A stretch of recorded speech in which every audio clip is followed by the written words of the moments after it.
तो आज हम लोग करेंगे इस हॉल की सीलिंग का काम। यहाँ पर वायर का काम स्टार्ट होने वाला है, तो यहाँ पे हम लोग प्रोसेस बाय प्रोसेस आप लोगों को दिखाते रहेंगे कि यहाँ पे जो वायर पड़ रही है किस हिसाब से पड़ रही है। तो इस हॉल में एक बोर्ड यहाँ पे लगा हुआ है 12 मॉडलर का, और फिर नीचे एक बॉक्स लगा हुआ है 3 मॉडलर का, और इसकी लाइन यहाँ से सेफ अंदर से एकदम पाइप में डाल के वायर इधर डीबी की तरफ लेके आएंगे। और एक बोर्ड लगा हुआ है ये 12 मॉडलर का, सेम टू सेम उसी के नीचे 3 मॉडलर का पावर पॉइंट बनाने के लिए। और इधर भी पॉइंट है, यहाँ पर भी पॉइंट है, और इधर है ये एसी बॉक्स। एसी के लिए पॉइंट यहाँ पे छोड़ा जाएगा। तो यहाँ पर 2 मॉडलर का बोर्ड, और उसकी जो ऑन ऑफ का सिस्टम होगा यहाँ पे लगाएंगे। इधर अपने सभी भाई लोग लगे हुए हैं, और यहाँ पूरी कोशिश की जा रही है कि कोई भी वायर पाइप से बाहर न रहे। कोई चैनल पे वायर, हमारी नंगी वायर टच नहीं करनी चाहिए, पूरी एकदम फिक्स होनी चाहिए। तो जितना भी यहाँ पे वायरिंग काम हुआ है तो एकदम बाकायदा सेफ्टी के साथ यहाँ पर हुआ है। अब इस तरीके से पाइप के साथ में ये अपना लगा हुआ है फ्लेक्सिबल पाइप, और यहाँ पे जो पाइप लगा हुआ है 25 mm का लगा हुआ है, और जो ये फ्लेक्सिबल पाइप है ये है 32 mm का। इसमें अच्छी तरीके से सेट हो जाता है। और उसके बाद यहाँ से ये वायर घूम के ये लाइन हमारी यहाँ पे जो आ रही है, ये लाइन आ गई यहाँ पे डीबी, यहीं पे डिस्ट्रीब्यूशन बॉक्स लगाएंगे।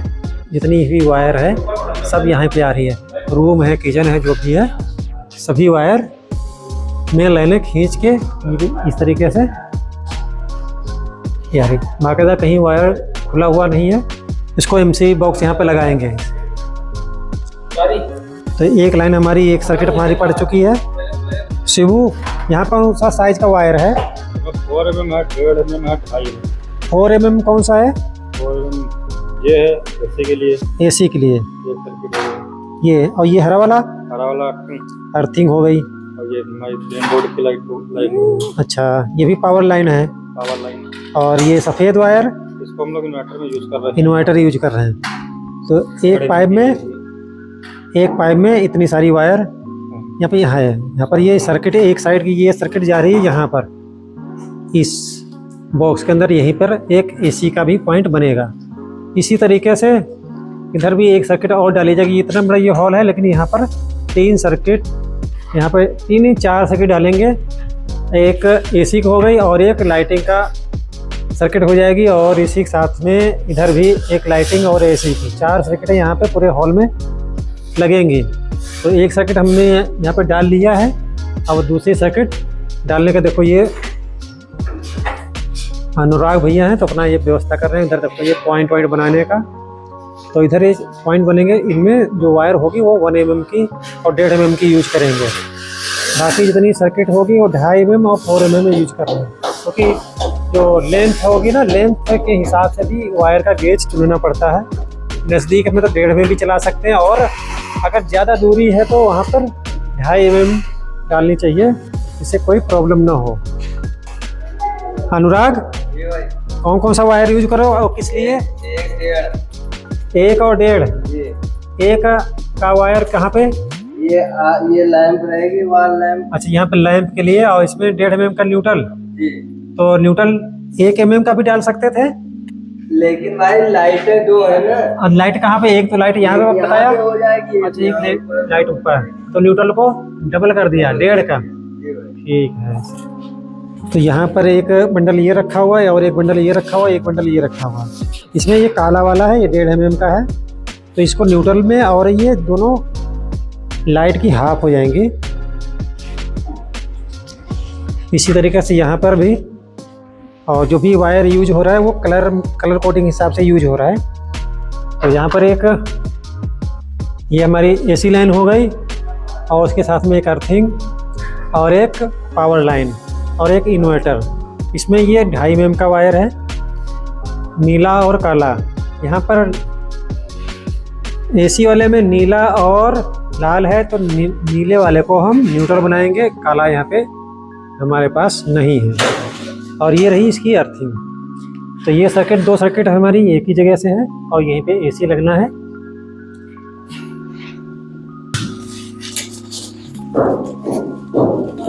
ये रहा फ्लेक्सिबल पाइप में पूरी वायर यहाँ पे डाल के, और ये को कितनी आसानी से 25 mm 32 mm फिक्स हो जाता है आसानी से। और इसको यहाँ से घुमा के यहाँ पे वायर निकाल लेंगे। अब इसके बाद है सब, जब पूरी वायरिंग लगभग कंप्लीट हो गई है, और यहाँ पे लगेंगे 2 डिस्ट्रीब्यूशन बॉक्स। एसी के लिए अलग लगेगा और लाइटिंग के लिए अलग लगेगा। और वायरिंग करते समय काफ़ी ध्यान रखना पड़ता है कि वायरिंग यहाँ पे हमने देख रहे हैं, यहाँ पे सामने जो कुछ इसके बाहर भी देखना पड़ता है। जैसे कि यहाँ पे छज्जा लगा हुआ है, छज्जा है तो यहाँ पे भी कुछ ना कुछ लाइटिंग का व्यवस्था होगी, तो इसको भी खास ध्यान रखना पड़ेगा। यहाँ पे बोर्ड लगने से पहले यहाँ पे वायर भी निकालनी होगी। तो इस तरीका का भी काम ध्यान में देना पड़ा, नहीं क्या होगा कि रिपीट काम बार बार करना पड़ जाएगा। तो सबसे पहले हम यहीं पे कहीं फाइन बॉक्स होगा तो फाइन बॉक्स को खोद के देखेंगे, नहीं है तो फिर भी कहीं से भी वायर हम पास करके छज्जे पे लेके जाएंगे। तो इसी तरीके से यहाँ पे वायरिंग काम में चालू है। तो आप लोगों को यहाँ पे इस हॉल का आपको पूरा वीडियो दिखाएंगे। फिटिंग का भी काफ़ी समय लगेगा, इसी तरीके अगर बने रहेंगे तो वीडियो आपको मिलता रहेगा इसकी फिटिंग का भी। यहाँ पे भी काफ़ी इंटीरियर काम है। तो उधर सर्किट हमारी कंप्लीट हो गई। अब इधर भी ये जो सब बंडल पड़े हुए हैं, लगे हुए हैं, नाप के इनको कट कर देंगे, इनको अलग कर देंगे। फिर उसके बाद इस पाइप से नीचे इस बोर्ड में उतार लेंगे। इस तरीके से जहाँ तक हमारा पावर बोर्ड है वहाँ तक लाइन लेनी है, और बाकी एसी लाइन यहीं पे ख़त्म कर देनी है, क्योंकि यहीं पे एसी बोर्ड यहीं पे लगना है पास में ही। और उसकी एमसीबी या डीपी स्विच इसी में देंगे बॉक्स में 12 मॉड्यूलर के, और सिर्फ सॉकेट ऊपर रहेगा। तो लाइन हमारी यहाँ पे कट हो चुकी है। बाकी यहाँ पे एक सर्किट पड़ चुकी है इस बोर्ड की। पहले हम मेन लाइन का काम कर लेते हैं, तो उसमें क्या होता है कि हमें आसान हो जाता है कि बाकी काम करने में। मेन लाइन हमारी क्लियर हो जाएगी।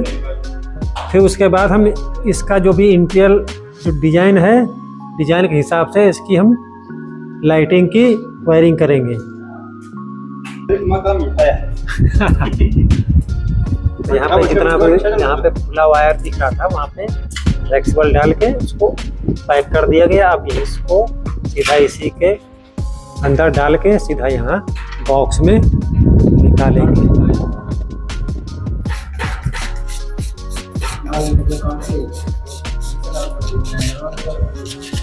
ये वायर निकालो बोर्ड से बाहर। बोर्ड में हमारी वायर आ चुकी है। तो इस तरीके से यहाँ पे एकदम फिक्स हो गया, कहीं भी कोई वायर नहीं दिखनी है, फिक्स एकदम। अब ये हमारी एक सर्किट यहीं पे छूट जाएगी, दूसरी वही सर्किट यहाँ पे आ जाएगी, कोई बीच में कट नहीं है।